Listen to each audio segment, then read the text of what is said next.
คอประหกมีรสជាតិឈ្ងុយឆ្ងាញ់ចាជំរាបសួរបងមកទៀតហើយចាថ្ងៃនេះ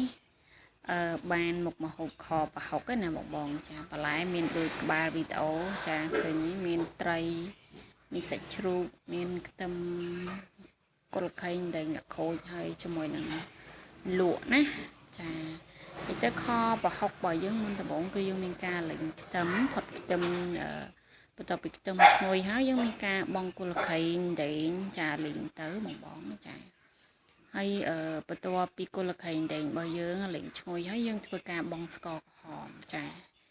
ហើយស្ករក្រហមនេះដែរយើងដាក់រៀងច្រើនតិចទៅប្រហុកយើងប្រៃណាចាអញ្ចឹងយើងកូរស្ករនឹងឲ្យឈ្ងុយឡើងជើងក្រងហើយយើងធ្វើការដាក់ប្រហុកឯណាបងចាគឺយើងដាក់ប្រហុកឲ្យអាលីងវាឲ្យសប់ចាចូលជាតិគ្នាទៅឲ្យឈ្ងុយប្រហើរទៅចាយើងធ្វើការថែមប៊ីចេងបន្តិចមកបងចា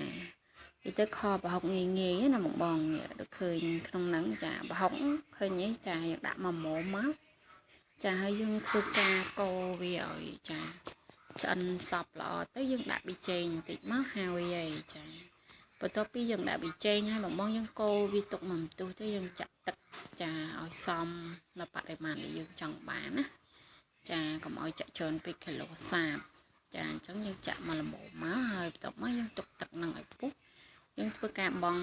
សាច់ជ្រូកចូលចាយើងសាច់របស់នឹងខ្ញុំមានពីរមុខហ្នឹងហើយសាច់ជ្រូកជាមួយនឹងត្រី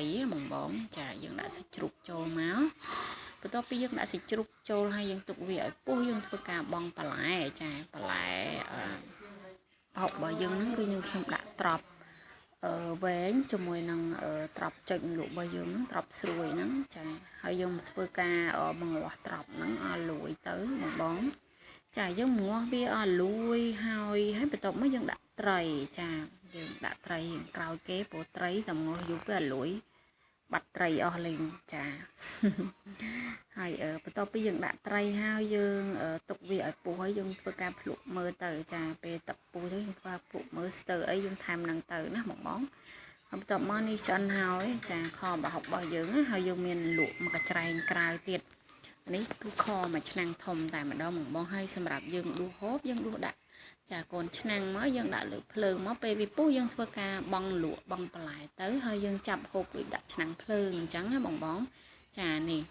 ខ្ញុំធ្វើការដាក់ក្នុងឆ្នាំងតែឯងតែបានដាក់ឲ្យបងមើលទេចានេះមួយឆ្នាំងតែឯងអ្នកលក់មានដូចជាសក់ពោតបារាំងកឆែតចាបីក្តោបឆ្ងាញ់ណាបងអើយចាចុះបាយ